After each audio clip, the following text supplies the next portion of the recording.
শহীদ ওসমান হাদিকে গুলি করে হত্যা করা কি কোনো বিচ্ছিন্ন ঘটনা হতে পারে?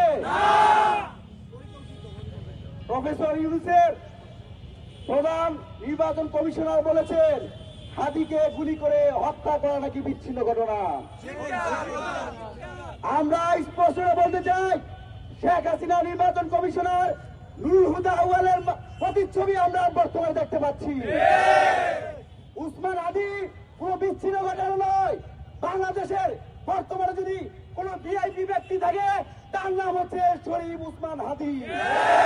বর্তমানে বাংলাদেশের কোন একজন রাজনৈতিক ব্যক্তি যদি থাকে যাকে 18 কোটি মানুষ পছন্দ করে তার নাম ওসমান হাদি।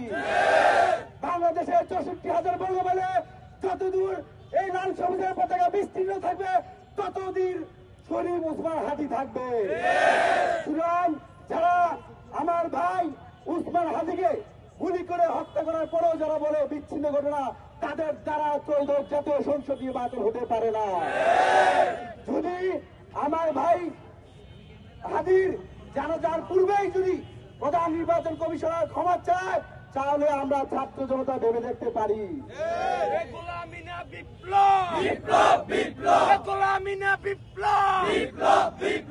দিল্লি না ঢাকা, পিন্ডি না ঢাকা।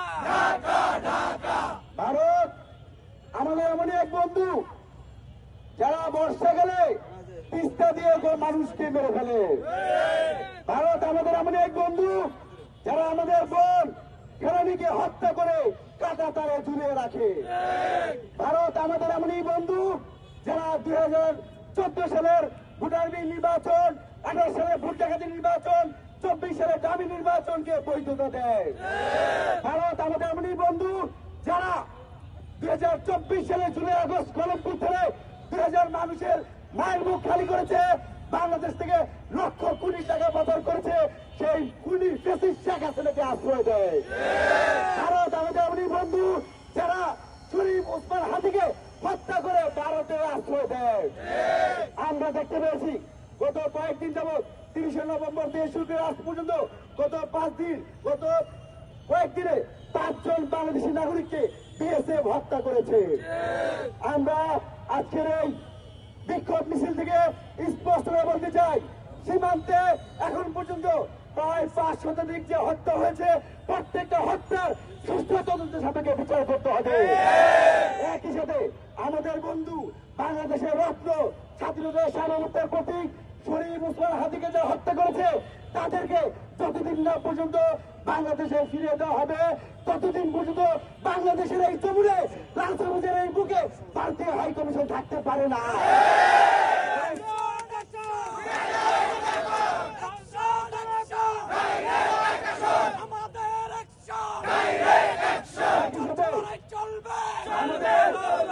বক্তব্য স্পষ্ট, আমাদের নেতৃবৃন্দরা বলেছেন আমরা এই যে স্বরাষ্ট্র উপদেষ্টা, আসলে তাকে স্বরাষ্ট্র উপদেষ্টার মতো নাম বলতে লজ্জা লাগে। এরকম একজন অর্থবহ অপদার্থ স্বরাষ্ট্র উপদেষ্টাকে আগামীকাল 2:30টার আগে আমার ভাইয়ের জানাজার পূর্বেই তাকে পদত্যাগ করতে হবে।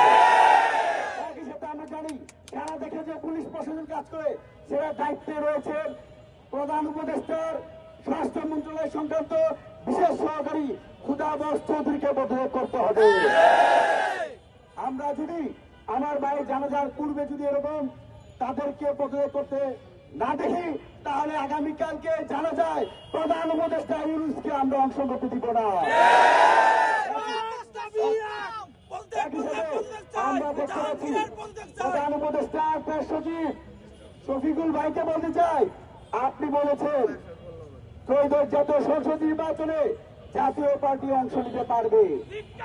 আমরা বলতে চাই কত টাকার বিনিময়ে আপনি জাতীয় পার্টিকে পুনর্বাসন করছেন? এই দেশের ছাত্র জনতা বেঁচে থাকতে জাতীয় পার্টিকে নির্বাচনে অংশগ্রহণ করতে দিবে না। আমরা বলতে চাই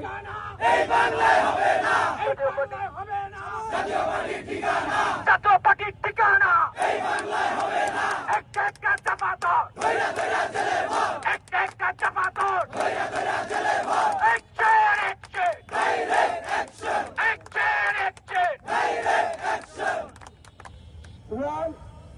এই যে ভারতীয় চোর যারা বাংলাদেশে রাজনীতি করে সাংবাদিকদের বলে কি কথা বলবে সেটা ভারত ঠিক করে দিয়েছে। এরকম ভারতীয় চোর শেখ হাসিনার গৃহপালিত পশু বলা যায় এই জাতীয় পার্টির রাজনৈতিক কর্মকাণ্ড নিষিদ্ধ করতে হবে। একই সাথে আমাদের কষ্ট লাগে, আমরা দেখতে পাই যে আমাদের মেম্বার নির্বাচন, চেয়ারম্যান নির্বাচন বা জাতীয় সংসদ নির্বাচন আসলে যারা জীবনে জুম্মার নামাজ পড়ে না তারাও 5 ওয়াক্ত টুপি মাথায় দিয়ে তারা নামাজ পড়তে যায়।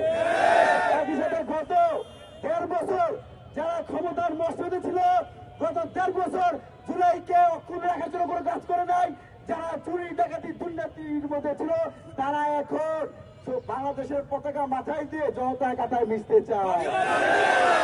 এরকম বন্ধ প্রতারকদেরকে এই দেশের জনগণ মেনে নিবে না। এই যে সদ্য পদত্যাগকারী উপদেষ্টা মাহফুজ আলম, তিনি গণমাধ্যমের দায়িত্বে ছিলেন, তথ্য প্রযুক্তি মন্ত্রণালয়, বাংলাদেশে যে বিদ্যমান টিভি চ্যানেলগুলো রয়েছে এই টিভি চ্যানেল পত্রিকাগুলো থেকে কি আওয়ামী লীগের দাসদেরকে বিদায় করতে পেরেছে? ন্যূনতম কি গণমাধ্যম সংস্কার হয়েছে? তারা আজকে বলে লাশের বদলে লাশ দিবে। আরে ভাই, গত 1.5 বছর তোমরা কি করেছিল? ওই হেয়ার রোডে মাসে 1.5 লক্ষ টাকার বেতন, 5 লাখ টাকার আসবাবপত্র, 8 লাখ টাকার বিমান ভাতা থেকে শুরু করে এইরকম সুযোগ সুবিধা ছাড়া এদেশের মানুষের জন্য কিছু করো নাই।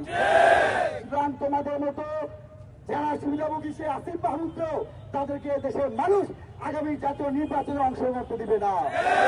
আমরা আমাদের দাবি আবারও স্পষ্ট করতে বলতে চাই, আগামীকাল আমার ভাই বাংলাদেশের রত্ন, স্বাধীনতার সার্বভৌমত্বের অখণ্ডতার প্রতীক, ভারতীয় আগ্রাসনের মাধ্যমে যে শহীদ হয়েছে উসমান হাদির জানাজার পূর্বেই স্বরাষ্ট্র উপদেষ্টা জাহাঙ্গীর বিশেষ সহকারী খুদাবসকে পদত্যাগ করতে হবে। একই সাথে বাংলাদেশে যেহেতু প্রত্যেকটা সন্ত্রাসীদের অবরণ্য হয়েছে ভারত, সেই ভারত যদি উসমান হাদির সন্ত্রাসীদেরকে বাংলাদেশে ফিরে না দেওয়া হয় তাহলে তাদের দূতাবাস বন্ধ করে দেওয়া হবে। যদি আমাদের দাবি না মানা হয় তাহলে কিন্তু আমরা এই রাজু ভাস্কর্য, শাহবাগ বা ঢাকার বিভিন্ন পয়েন্টে থাকবো না। আমরা কোথায় যাব? আমরা কোথায় যাব? আমরা কিন্তু যমুনা আর ছাড়বো না। আমাদের দাবি না, বাংলাদেশের 8 কোটি মানুষের দাবি। আমি নাজমুল হাসান বলেছি, আশা করি আগামীকাল দুপুরের মধ্যে আমাদের দাবিগুলো জাহাঙ্গীরের পদত্যাগ।